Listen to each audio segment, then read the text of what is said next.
Unity, Victory and Prosperity Rally में Dwaramla constituency along Kapaman Pon. Matizong ni Pai Kritrokar ni Caribbean Long Autonomous Council Kachari BJP Sarkar Penchipatir Pi Ponsi Unity, Victory and Prosperity Rally में Lakai Si Dwaramla constituency along Paman Pon. Bangsolong Aluhiaman Pen Caribbean Long Autonomous Council CEM Dr. Tuliram Ronghang, MLA Bidasing Ingleng, MLA Dorsing Ronghang, Caribbean Long Autonomous Council Speaker Raju Tiso Anparta, EMs MSC VDC Pen Chinglok Manpen ke doke theke dinga tum chetong dun rinti. Noningkan Priang Bong Dwaramla constituency mate Caribbean Long la penijang Caribbean Long along atokan okedo anadimalong takaching thura sayamo klempon po. Lapen Dwaramla constituency a Caribbean Long Autonomous Council a EM Prabhat Chandra Taru aphan radatum jakong pidun thunang jiputa CEM ahin pen ning jipon. Labang solong rong radatum BJP aphan ning kache thepena jok prek jamara charia song pen COC kadu kabe bang surhin re inquiry sia radatum BJP along jipok dun si jakong pidun cinthong pen long kibe nang kelo birta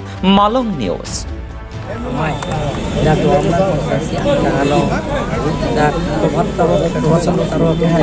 alang dak sayang dengan sampai sayang dengan klaim kita boleh longsi dak ini batin Caribbean Long tum mon ke jauh pilih tum klaim mo matum sayang dengan klaim nak longsi ini dak PSLC atau Kongres lapen ke Asia tumbang don surhini dah don korai siapang pulang atau lapen kenang tum sini lo dak ini siap for demo Caribbean Long ke ye dak anisi bet dak long le kota keron ke joy pe long asro tum han keron suri ko apuriala tu abang puang ke han ini long le kota dak keron lapen ang parta me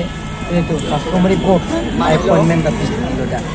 Tapi nak pada meda mereka peka cuci itu macam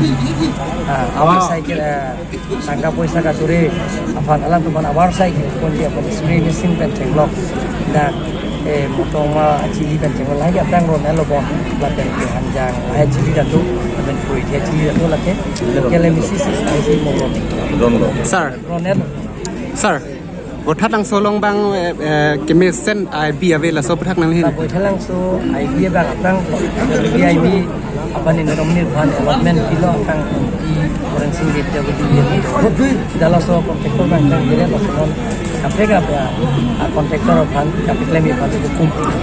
Hang sir api ni penangan ke ong dong atumpen pinpura lona pilo la kating thuri apan abang so putak ko an pitun ji. Kali niltum bi beto e laga application gutian da me ador PC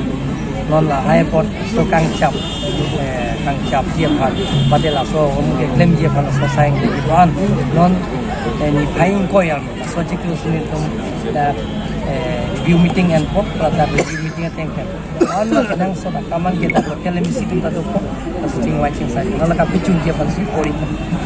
bias ada keluar apa yang dah keluar nangi pulo sida so keluar bangke pis sarikuri 50 crores abatu so skim la ka tulai na keluar so keluar kami sanctional non praktik la kam ni wa iem kalau misi lo iem lo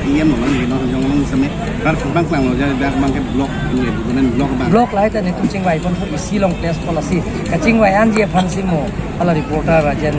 orang karjo sama kasi lasi asal klaim ponji asayang dengan kapi cunji rat nangai pipin pura lo nangai pi RDPC itu ni pain ko yang ni ke ada kung saya mai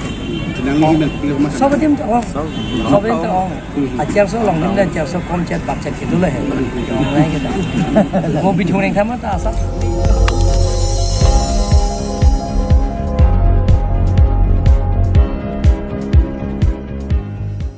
Litum kelang bom lagi Malong News 24/7 hampang aparman klar da kabirta.